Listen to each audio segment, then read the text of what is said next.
Class, good morning. I hope you guys are doing well. So in the last lecture we discussed about the chromium compound और उसमें हमने potassium dichromate study किया था. Next हमें देखना है manganese का कंपाउंड एंड मैंगनीज़ में we have to see potassium permanganate. So potassium permanganate का formula we all know, it's KMnO4. ठीक है, वही जिसके साथ आपने टाइट्रेशंस किए, जो डार्क पर्पल कलर का आपने लैब में सोल्यूशन बनाया होगा, KMnO4. पोटेशियम परमैंगनेट की सबसे पहले हम प्रिपरेशन पढ़ेंगे. तो इसको हम बनाते हैं पाइरुलूसाइड ओर से. किससे बनाते हैं? पाइरुलूसाइड ओर से, जो कि होता है MnO2, राइट, जो कि क्या होता है MnO2. तो पोटेशियम मैंगनीट को, पहले पाइरुलूसाइड ओर को हम लोग पोटेशियम मैंगनीट के अंदर कन्वर्ट करते हैं. MnO4 2 नेगेटिव कहलाता है. MnO4 2 नेगेटिव, आप यहाँ पर लोगे MnO4 2 नेगेटिव. 1 नेगेटिव था तो पर मैंगनेट होगा, और अगर 2 नेगेटिव चार्ज है तो इसका मतलब मैंगनीट आयन है. तो पहले हम लोग KOH और ऑक्सीजन की प्रेजेंस में क्या करेंगे, उसको मैंगनीट आयन में चेंज करेंगे. और इसकी हम लोग क्या करा देते हैं, फिर मैंगनीट आयन को इलेक्ट्रोलिसिस करा के इसका, उसके बाद हम क्या करवा लेते हैं, इसको पोटेशियम पर मैंगनेट के अंदर चेंज करवा लेते हैं. तो जो मैंगनेट आयन होता है वो ग्रीन कलर का होता है. ये बात ध्यान रखेंगे, मैंगनेट आयन किस कलर का होता है? ग्रीन कलर का. जबकि आपको पता है पर मैंगनेट आयन किसका होता है? डार्क पर्पल कलर का होता है. तो आप एक बार आपके पास मैंगनेट आयन आ गया तो उसको आप किस में कन्वर्ट करा सकते हो? पर मैंगनेट में कन्वर्ट करा सकते हो थ्रू इलेक्ट्रोलिसिस. तो आपको दिख रहा होगा यहाँ पे एरो पे आप इलेक्ट्रोलिसिस लिख देंगे, और इलेक्ट्रोलिसिस के थ्रू आप क्या करा सकते हो, इसको पर मैंगनेट आयन के अंदर चेंज करा सकते हो. एनोड पे ऑक्सीडेशन हो जाएगा, मैंगनीज +6 से +7 में चला जाएगा. तो ये नोड पे हो गई है ऑक्सीडेशन, ठीक है. और कैथोड पर क्या हो जाएगा? रिडक्शन हो जाएगा. H पॉजिटिव 2 इलेक्ट्रॉन लेके हाइड्रोजन गैस निकल जाएगी. इस तरीके से आपका ये प्रिपरेशन होता है. लेबोरेटरी में अगर आपको प्रिपेयर कराना है, ये प्रिपरेशन बहुत इंपॉर्टेंट है. मैंने आपको पहले भी बोला था, क्रोमियम के लिए भी पूछा जा सकता है और इसी तरीके से मैंगनीज के लिए भी रिएक्शन पूछी जाती है. So you must be aware about it. चले आगे देखें. अगर आपको लेबोरेटरी में इसकी प्रिपरेशन करानी है तो आप कैसे करवा सकते हो? आप इसको पेरोक्सो सल्फेट आयन के साथ रिएक्ट करवा सकते हो. मैंगनीज ले सकते हो, कोई भी डाइवेलेंट, MnCl2 ले लें आप, MnO ले लें, कोई भी आप सब्सटेंस ले लें जिसमें सॉल्ट हो Mn+2 की स्टेट में, और इसको पर oxo disulphate ion that is H2O8 2 negative के साथ आप रिएक्ट करवा दें. तो क्या होगा, मैंगनीज का ऑक्सीडेशन हो जाएगा और पर ऑक्सो डाइसल्फेट का रिडक्शन हो जाएगा सल्फेट के अंदर. So I hope this is clear to you. तो ये रिएक्शन भी इंपॉर्टेंट है, कंप्लीट द रिएक्शन में बहुत बार पूछी जाती है. प्रॉपर्टीज़ देखें, इसका पता है आपको, डार्क वायलेट कलर होता है, क्रिस्टल्स होते हैं ये, और पानी में ठीक ठाक सॉल्युबल होता है अच्छे से. परमैंगनेट आयन के अंदर एक भी इलेक्ट्रॉन नहीं है, तो ये क्या होगा? डायमैग्नेटिक. Mn+7 में ना, +7 में तो सारे इलेक्ट्रॉन छोड़ चुका है तो डायमैग्नेटिक होगा. लेकिन वहीं पर मैंगनेट आयन जो है वो +6 में है, एक इलेक्ट्रॉन बचा हुआ है. एक इलेक्ट्रॉन क्या होगा? अनपेयर्ड. तो इसीलिए वो क्या होता है, नेचर में पैरामैग्नेटिक होता है. अब इसकी हम रिएक्शंस देखते हैं कि क्या होगा परमैंगनेट आयन का. सही, एक बात तो फॉर श्योर है कि परमैंगनेट आयन में आपका जो मैंगनीज़ है वो +7 ऑक्सीडेशन स्टेट में है. तो +7 से वो और आगे तो जा नहीं सकता, +8 +9 तो वो बना ही नहीं सकता किसी भी हालत में. तो वो सिर्फ नीचे ही आ सकता है. दैट मीन्स +5 पर आ सकता है, +4 पर आ सकता है, +2 पर आ सकता है. ठीक है, तो ये ऑक्सीडेशन स्टेट वो शो कर सकता है. दैट मीन्स उसका रिडक्शन हो सकता है.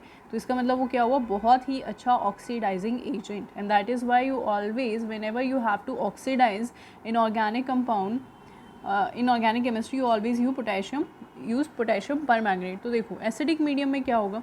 एसिडिक मीडियम में ऑब्वियसली रिडक्शन तो होना ही है, लेकिन उसका बहुत ज़्यादा हद तक जो रिडक्शन हो सकता है वो होता है Mn+2 में चला जाएगा.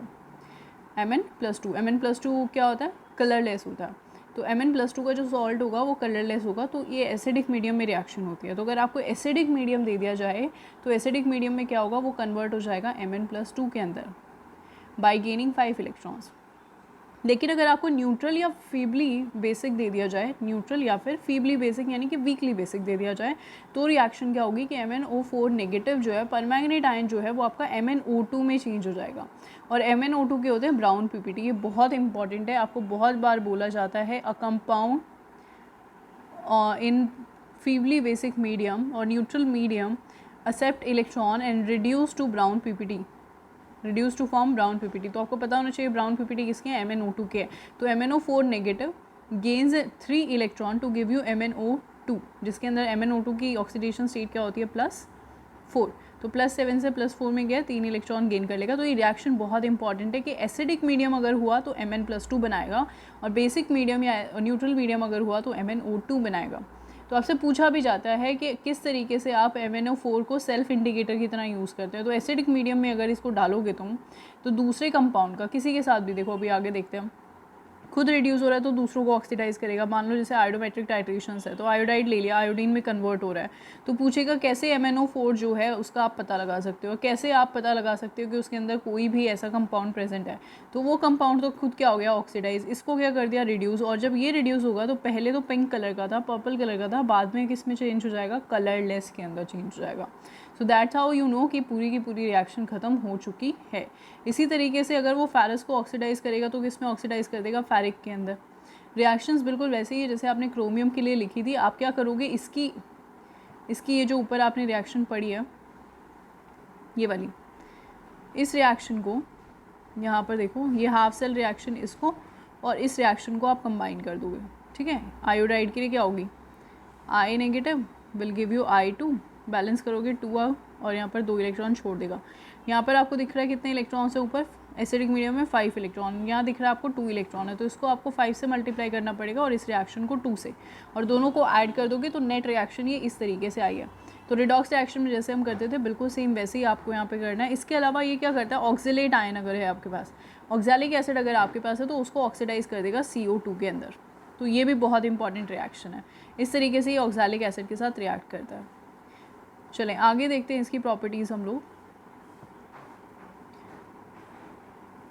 सल्फाइड अगर आयन है तो ऑब्वियसली उसको ऑक्सीडाइज करेगा सल्फर के अंदर, तो यहाँ पे -2 से 0 में चला गया, ऑक्सीडेशन हो रहा है।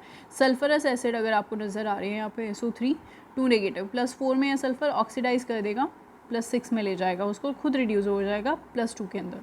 इसी तरीके से नाइट्राइट आयन है, ऑक्सीडाइज कर दिया नाइट्रेट के अंदर, खुद रिड्यूस हो गया Mn+2 के अंदर। लेकिन अगर न्यूट्रल या एसिडिक फीबली एल्कलाइन मीडियम है तो आपको पता है वो किस में चेंज होने वाला है, MnO2 के अंदर। सो सी अभी आयोडाइड और आयोडाइड को किस में कन्वर्ट कर देगा, वो आयोडेट के अंदर चेंज कर देगा। यहाँ पे -1 में था आयोडीन और यहाँ पे किस में है, +1 में, ठीक है।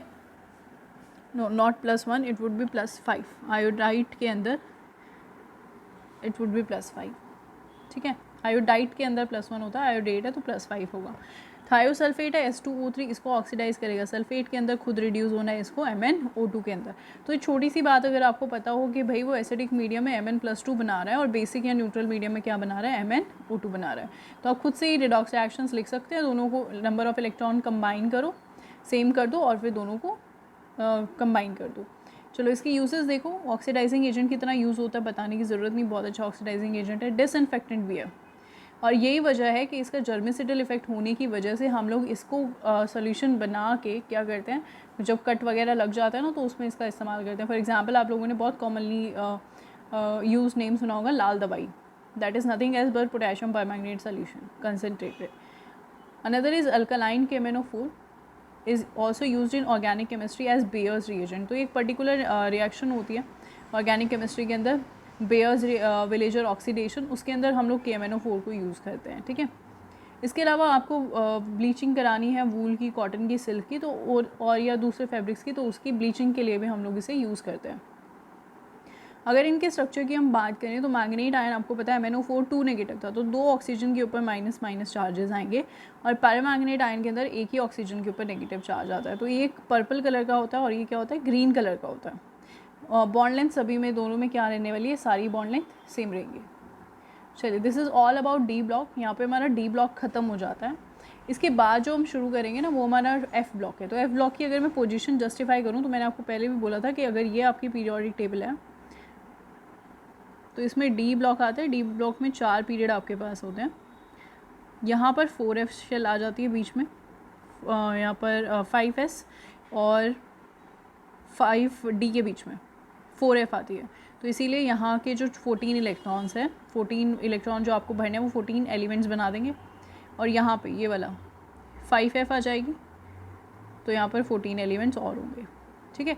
तो इनको हम बोलते हैं, क्योंकि यहाँ पे एक्टेनॉइड आता है, एक्टेनॉइड के बाद ही आ रहे हैं, तो हम इसे बोलते हैं 5F वाले को एक्टेनॉइड्स, इस पूरी सीरीज़ को। और 4F जिनमें फिल होता है उनको हम बोलते हैं लेंथेनॉइड्स। इनको कलेक्टिवली हम लोग एक ग्रुप में दिखाते हैं और उन्हें बोलते हैं इनर ट्रांजिशन एलिमेंट्स, क्योंकि ये ट्रांजिशन सीरीज़ के बीच में लाई कर रहे हैं, ठीक है, उसके भी अंदर है।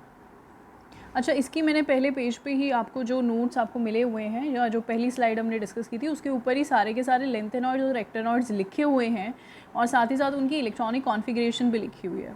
तो एस ब्लॉक, पी ब्लॉक तो आपको बहुत अच्छे से याद हो जाता है, डी ब्लॉक भी आपको बहुत अच्छे से याद हो जाता है, सचिन तेंदुलकर वेरी करके आपने जो भी राइम वगैरह बनाई हुई है। एफ ब्लॉक के लिए भी आपको ऐसे ही करना है बिल्कुल, तो इसमें मैं टाइम वेस्ट नहीं करूँगी, आप देख लेना, जो भी आपको खुद से बनानी है आप खुद से बना लो, अपना दिमाग लगाओ, खुद से क्रिएट करोगे तो ज़्यादा लंबे टाइम तक याद रहेगी। अदरवाइज़ आपको बहुत सारी नेट के ऊपर मिल जाएंगी, जो आपको राइम पसंद आए आप उसी राइम से क्या कर लो, इसे याद कर लो, ठीक है। तो बहुत आसान होता है इनको याद करना, तो उसको आप एक बार गो थ्रू करोगे, आपको सारे के सारे लेंथेनॉइड्स और एक्टेनॉइड्स याद हो जाएंगे, तो उसमें कोई प्रॉब्लम नहीं होगी। चलो, तो इसको हम डिस्कस करते हैं अभी।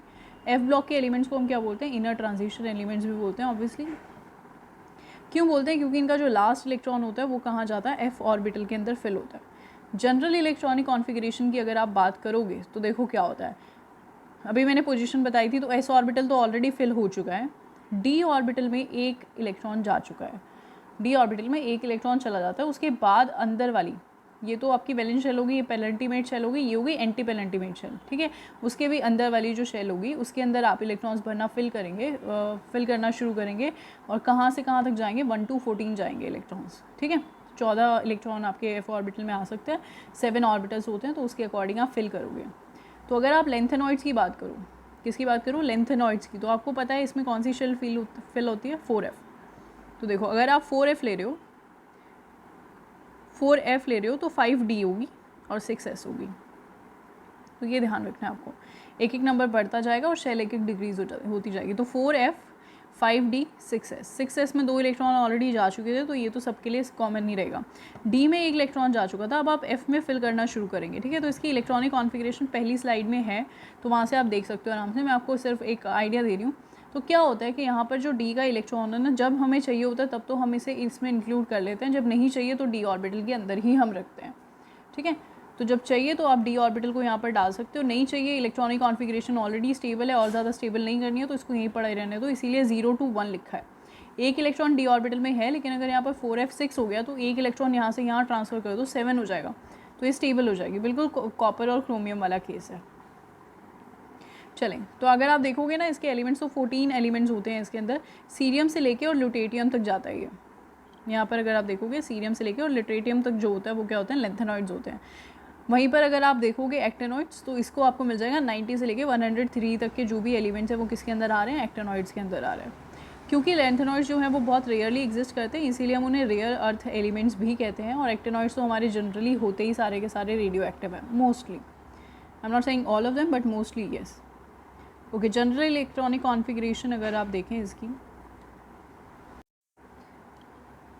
तो क्या हो जाएगी यहाँ पे, ज़ीनॉन, वही जो अभी हम पीछे डिस्कस करके आए हैं, 5D, 4S, और यहाँ पर 4F में इलेक्ट्रॉन्स फिल होने शुरू हो जाएंगे।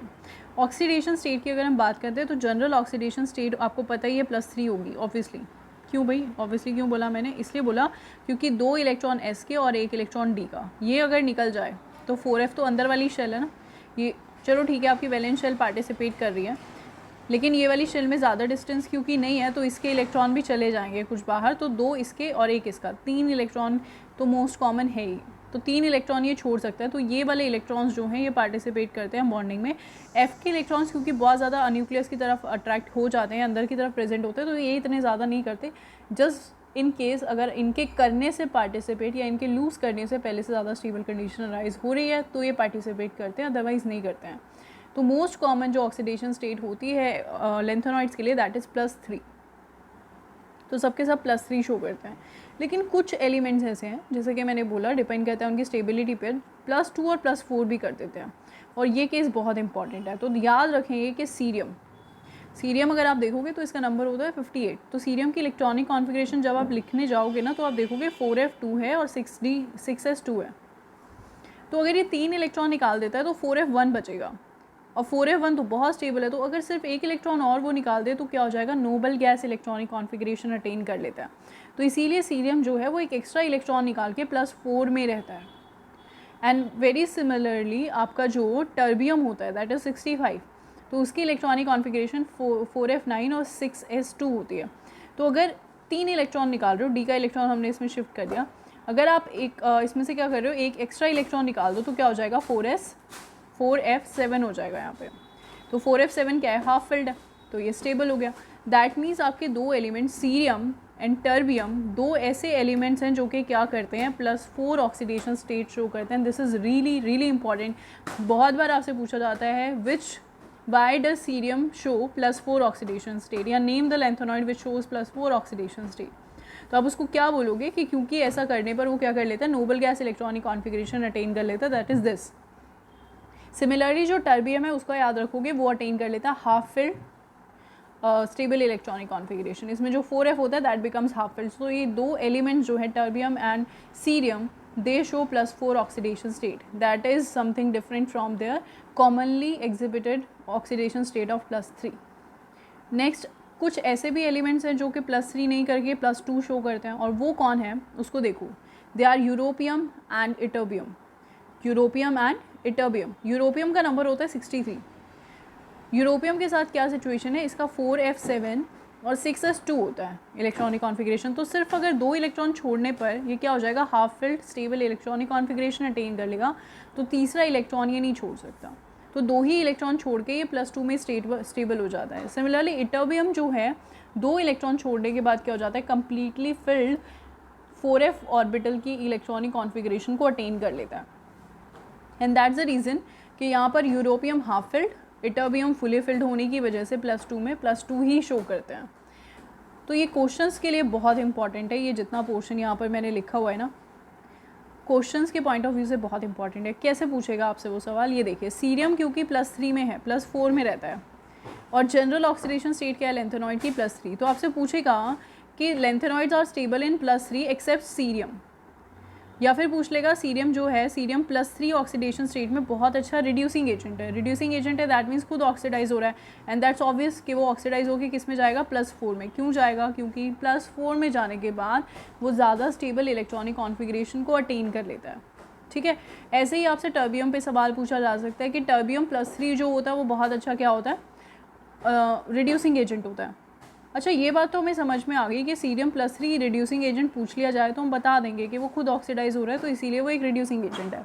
लेकिन अगर वो आपसे ये पूछ ले कि सीरियम +4 एक अच्छा ऑक्सीडाइजिंग एजेंट है, सीरियम +4, अभी मैंने बोला कि सीरियम +4 में स्टेबल होता है, लेकिन वो कह रहा है सीरियम +4 एक अच्छा ऑक्सीडाइजिंग एजेंट भी है, दैट मीन सीरियम +4 को रिड्यूस होना पड़ेगा, तो किस में जाना पड़ेगा, +3 में। अब आपको पता है +4 से ज़्यादा स्टेबल तो नहीं है +3, I know and I agree with you कि +4 से ज़्यादा स्टेबल सीरियम +3 में नहीं होता, लेकिन फिर भी क्योंकि सीरियम लैंथेनॉइड है तो कुछ अमाउंट सीरियम का किस में जा सकता है, +3 के अंदर जा सकता है।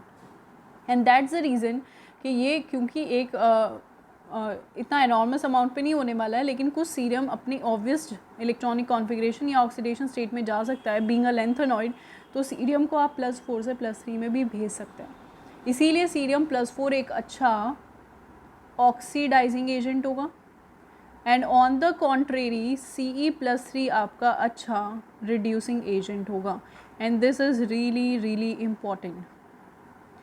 आप लोगों को ये चैप्टर्स कितने भी बोरिंग लग रहे हों अभी के लिए, but mark my words, these are really scoring chapters, और बाद में आपको इन्हीं चैप्टर्स पे ऑब्वियसली आना पड़ेगा जब सिलेबस हो जाएगा। सो अभी तो आपके हाथ में यू हैव द चॉइसेस कि ठीक है अभी ये करना है, अभी वो करना है, but once you are done with the syllabus you are left with nothing but inorganic, then you have to come to it ना। तो सिलेबस के पॉइंट ऑफ व्यू से सब कुछ इंपॉर्टेंट है, मार्क्स के पॉइंट ऑफ व्यू से भी सब कुछ इंपॉर्टेंट है। इनऑर्गेनिक छोड़ के आप सोचो मैं स्कोर कर लूँ मार्क्स, तो नहीं हो सकता obviously, because it is a major part of your question paper, और साथ ही ये बहुत ज़्यादा स्कोरिंग भी होता है। तो छोटी छोटी चीज़ें कंसेप्चुअल चलोगे तो ठीक रहेगा, रट्टे मारने की कोशिश करोगे तो इट्स वेरी ऑब्वियस कि आप लोगों को बोरियत ही होगी। But yeah coming on to this, that it says europium +3 is a strong oxidising agent, जबकि cerium +3 is a strong reducing agent. तो आप बता सकते हो ये ऑक्सीडाइजिंग है तो खुद रिड्यूस होगा, किस में जाएगा, +2 में, और जाता भी है। और क्यों जाता है, क्योंकि आपको पता है +2 में ये क्या कर लेता है, half filled electronic configuration attain कर लेता है, तो इसीलिए +2 में रहना चाहता है। सीरियम +3 से आपको पता है +4 में जाएगा, क्योंकि क्या अटेन कर लेता है, नोबल गैस इलेक्ट्रॉनिक कॉन्फ़िगरेशन, तो खुद ऑक्सीडाइज हो रहा है, दूसरे को रिड्यूस करेगा, किसकी तरह बिहेव करेगा, अच्छा रिड्यूसिंग एजेंट। तो यहाँ से ऑक्सीडाइजिंग और रिड्यूसिंग एजेंट बहुत बार हम लोग डिस्कस कर ही चुके हैं, तो यही आपसे पूछा जा सकता है। Okay, now coming on to the next thing and that is ionisation enthalpy. आपको पता है अलॉन्ग द पीरियड जाने पर आयनाइजेशन एंथैल्पी जो है वो इंक्रीज़ होती है, जस्ट इन केस कि अगर आपकी ज़्यादा स्टेबल इलेक्ट्रॉनिक कॉन्फिगरेशन बीच में आ जाए, जैसे कि F7 आ गया, इधर F6 है और इधर F8 है, तो आपको पता है इधर से इधर जाने पे आयनाइजेशन एंथैल्पी इंक्रीज़ होनी चाहिए थी। लेकिन जब आप F7 से F8 पर जाओगे तो आयनाइजेशन एंथैल्पी डिक्रीज़ हो जाएगी, क्योंकि आप मोर स्टेबल से लेस स्टेबल की तरफ जा रहे हो। ठीक है, समझ आ रहा है? मोर स्टेबल से लेस स्टेबल की तरफ जा रहे हो तो ionisation enthalpy, I am really sorry, क्या हो जाएगी? इंक्रीज़ हो जाएगी। ठीक है, अगर यहाँ से यहाँ गए और F7 से F8 पर गए, लेस स्टेबल से मोर स्टेबल से लेस स्टेबल पर जा रहे हो, तो ये प्रोसेस जो है वो नहीं है, फिजिबल नहीं है। तो इसीलिए यहाँ पर क्या लगेगा? बहुत ज़्यादा आयनाइजेशन एंथैल्पी। लेकिन जैसे ही आप F7 से F8 की तरफ जाओगे, F8 जो है अपना इलेक्ट्रॉन जल्दी छोड़ देगा, तो इसीलिए F8 की आयनाइजेशन एंथैल्पी क्या हो जाएगी? डिक्रीज़। तो जस्ट बिकॉज कि उनका जो अनपेयर्ड इलेक्ट्रॉन है वो वेरी कर रहे हैं, तो स्टेबिलिटी वेरी कर रही है, तो जितना ज़्यादा स्टेबल होगा उसकी आयनाइजेशन एंथैल्पी उतनी ज़्यादा होगी। तो इस बात पे डिपेंड करता है। चले कलर शो करते हैं। येस, द कंपाउंड या their salts are coloured, why? Because they have a number of unpaired electron, और नंबर ऑफ अनपेयर्ड इलेक्ट्रॉन किस में जा सकते हैं? They can undergo transition. तो जब वो ट्रांजिशन शो करेंगे तो क्या होगा? जिस भी इनका छोड़ा हुआ रेडिएशन जिस भी कलर की फ्रीक्वेंसी से मैच करेगा वो कलर हमें नज़र आएगा। Again they show magnetic properties like diamagnetic और पैरामैग्नेटिक। अगर सभी इलेक्ट्रॉन्स उनके पेयर्ड हैं तो वो क्या होंगे? डायमैग्नेटिक होंगे नेचर में, और अगर कोई भी एक अनपेयर्ड इलेक्ट्रॉन रह जाता है तो that would be paramagnetic in nature. So this all are repetition, ये सब हम चीज़ें देख चुके हैं। उनकी अगर आप लोग बात करें केमिकल रिएक्टिविटी की, तो आपको पता है लेंथेनॉइड्स क्योंकि जनरली +3 में रहते हैं, +3 में रहते हैं, तो जब जुड़ेंगे तो वैसे ही जुड़ेंगे, ऑक्साइड बनाएंगे तो क्या होगा? लेंथेनॉइड। ये लेंथेनम नहीं है, लेकिन ये लेंथेनॉइड की जनरल मैंने यहाँ पे रिप्रेजेंटेशन लिखी हुई है। ठीक है, और आप बना रहे हो ऑक्साइड, तो यहाँ पर क्या आएगा? CO2 negative. इनकी वैलेंसी को क्रॉस मल्टीप्लाई कर दो तो Ln2O3, तो जो कंपाउंड ये बनाएंगे वो क्या होगा? Ln2O3। अब मान लो नाइट्रोजन के साथ कंबाइन कर रहे हैं, नाइट्रोजन किस में रहेगा? -3 में, Ln किस में है? +3 में, तो ये दोनों जब आपस में जुड़ेंगे तो क्या हो जाएगा? Ln बन जाएगा। ठीक है, यहाँ पे आपको नज़र आ रहा है। X के साथ जुड़ेंगे, हेलाइड किस में रहता है? -1 में, ये रहते हैं +3 में, क्या बन जाएगा? Try halide.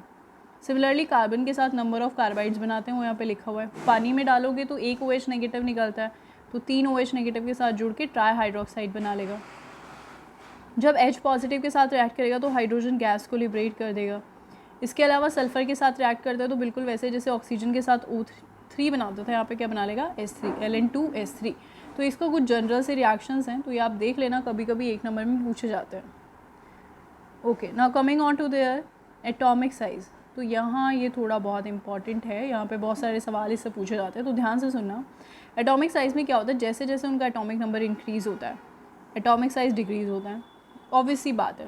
ठीक है, लेकिन ये जो डिक्रीज़ यहाँ पर हो रहा है ये बहुत ही कम डिक्रीज़ होता है। मतलब मैं क्या कहना चाह रही हूँ यहाँ पे कि ये आपका पीरियड है कोई। ठीक है, आपको पता है आप लेफ़्ट टू राइट जाओगे तो साइज़ क्या होता है? डिक्रीज़ होता है। ऑब्वियस है कि लेफ़्ट टू राइट जाने पर भी इफेक्टिव न्यूक्लियर चार्ज बढ़ जाता है, लेकिन यहाँ पे ये जो साइज़ डिक्रीज़ हो रहा है ना, ये साइज़ जो डिक्रीज़ है, साइज़ का अंदर जो डिक्रीज़ है ये बहुत ही कम डिक्रीज़ होता है। अब इसका मैं क्या कहना चाहती हूँ, इसको देखो यहाँ पर।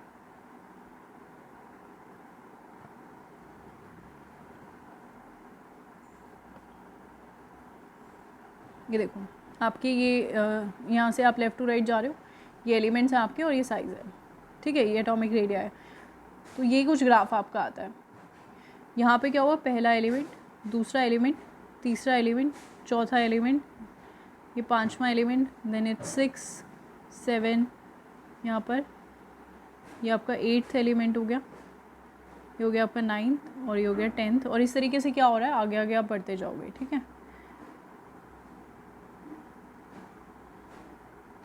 देखो यहाँ पे पहले से दूसरे एलिमेंट पर जब आप आए तो आपको दिख रहा है साइज़ में डिक्रीज़ ज़्यादा हुआ, फिर थोड़ा कम हुआ, फिर कम हुआ, फिर कम हुआ, फिर और कम, फिर और कम और कम। साइज़ तो ग्रेजुअली डिक्रीज़ हो ही रहा है, तो उसमें कोई प्रॉब्लम नहीं है, साइज़ डिक्रीज़ होगा ही। बट द थिंग है इसके जो डिक्रीज़ है ना वो डिक्रीज़ कम होता जा रहा है। पहले आप देख रहे थे ज़्यादा डिक्रीज़ हो रहा था, अब जैसे जैसे आप आगे जाते जा रहे हो डिक्रीज़ होना कम हो चुका है, यानी कि जो magnitude of decrease in size है वो क्या हो गया? कम हो गया। तो ये क्यों हुआ? इसको ध्यान से देखो ज़रा। 4f के अंदर आप इलेक्ट्रॉन फिल करते जा रहे हैं, 4f7 तक जब आप आएंगे तो ठीक है, स्मूथ चलेगा, लेकिन जैसे ही आप 4f8 पर आए तो याद करो डी ऑर्बिटल में भी हमने पढ़ा था इंटर इलेक्ट्रॉनिक रिपल्शंस इंक्रीज़ हो जाएंगी, जिसकी वजह से साइज़ थोड़ा सा इंक्रीज़ हो जाएगा।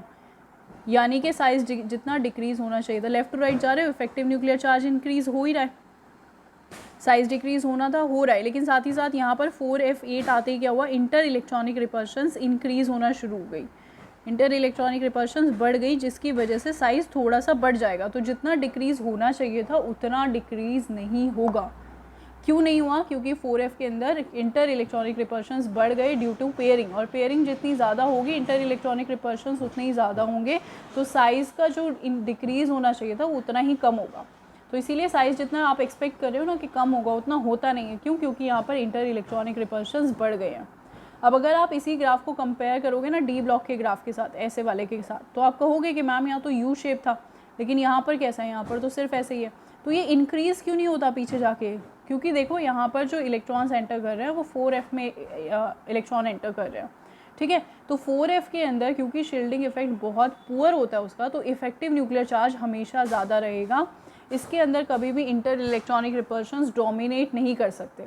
तो हमेशा इफेक्टिव न्यूक्लियर चार्ज ज़्यादा होने की वजह से क्या होता है, आपका साइज़ जो है वो हमेशा डिक्रीज़ ही होगा, कभी इंक्रीज़ नहीं होगा, क्योंकि इसका शील्डिंग इफेक्ट क्या है, पुअर।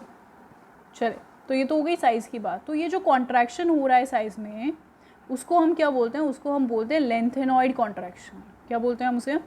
Lanthanoid contraction. तो यहाँ पर आप देखो, but size decrease very small, the steady decrease in the atomic size. क्या? The steady decrease in the atomic size of lanthanoid with increase in atomic number is called lanthanoid contraction. तो ये जो size decrease हो रहा है, size के decrease में जो कॉन्ट्रैक्शन हो रही है उसको हम क्या बोलते हैं? Lanthanoid contraction. किसकी वजह से हुई है कॉन्ट्रैक्शन? 4f की वजह से। तो इसीलिए हम इसे क्या बोल रहे हैं? Lanthanoid contraction. इसको समझना बहुत ज़रूरी है। और ये क्यों हुई? Due to the intervention of 4f subshell. क्योंकि इसका शील्डिंग इफेक्ट पुअर था तो इफेक्टिव न्यूक्लियर चार्ज बढ़ गया,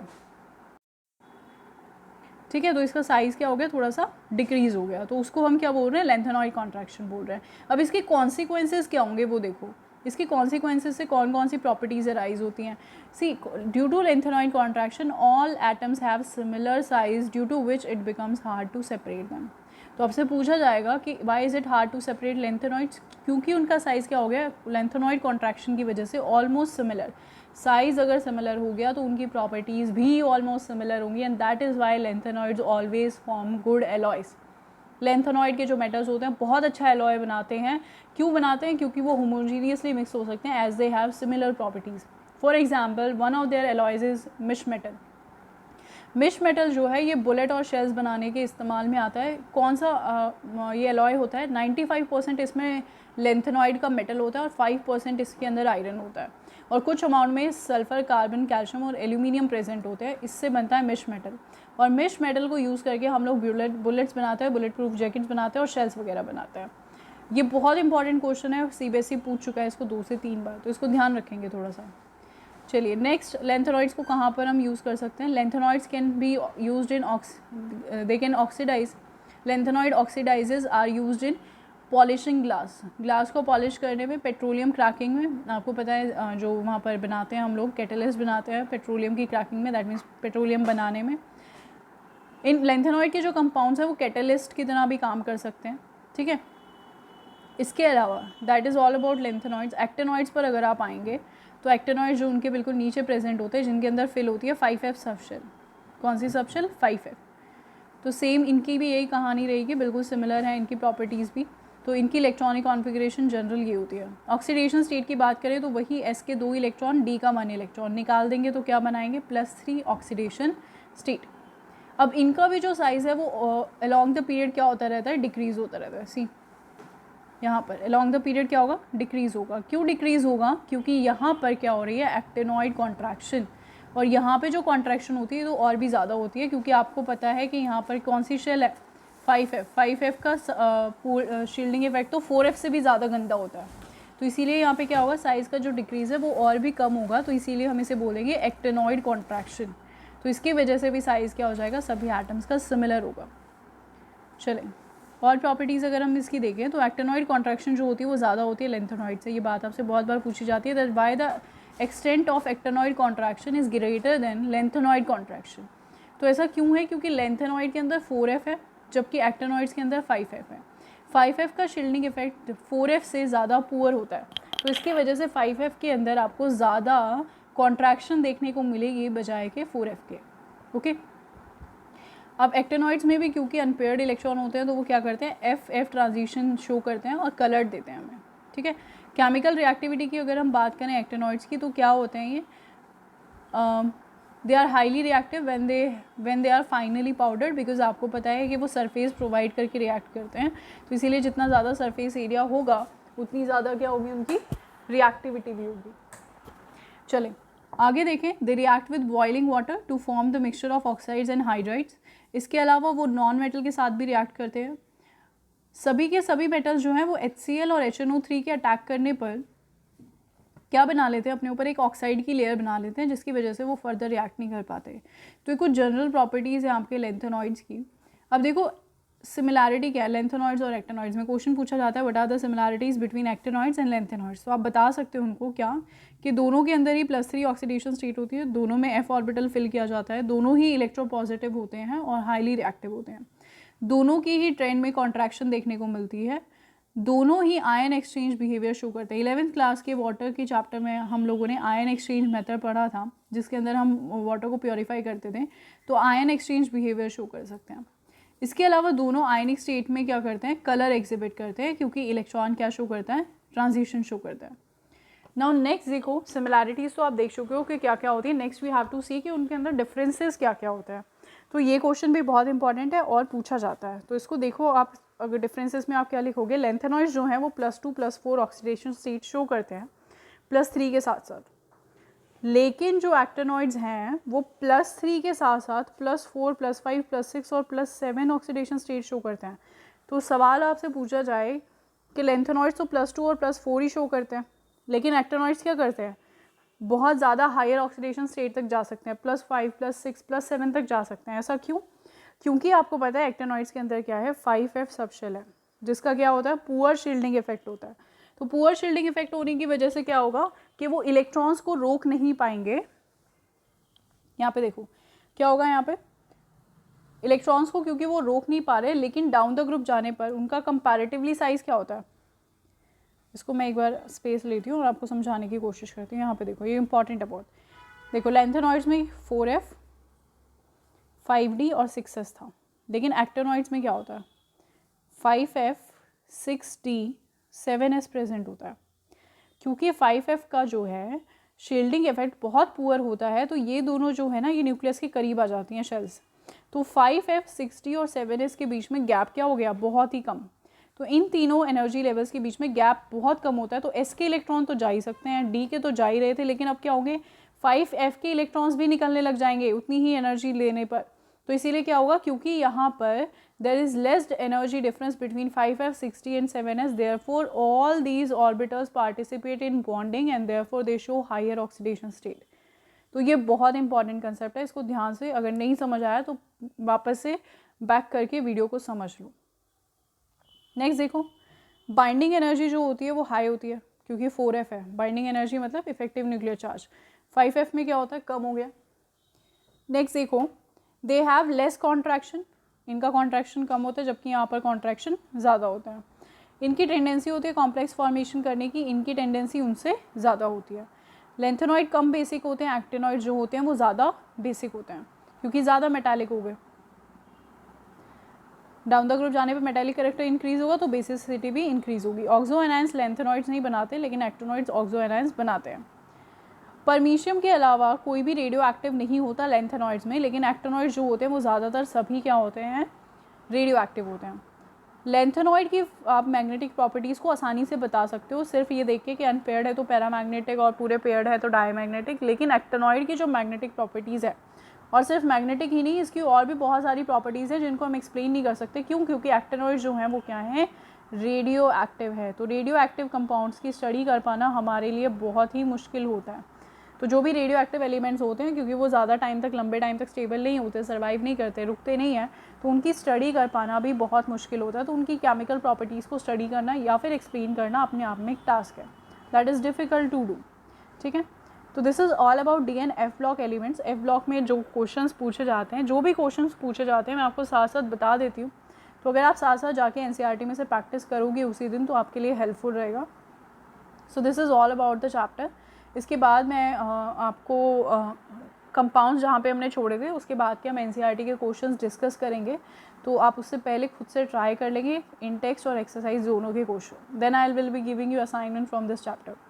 सो that's it for today class. Thank you.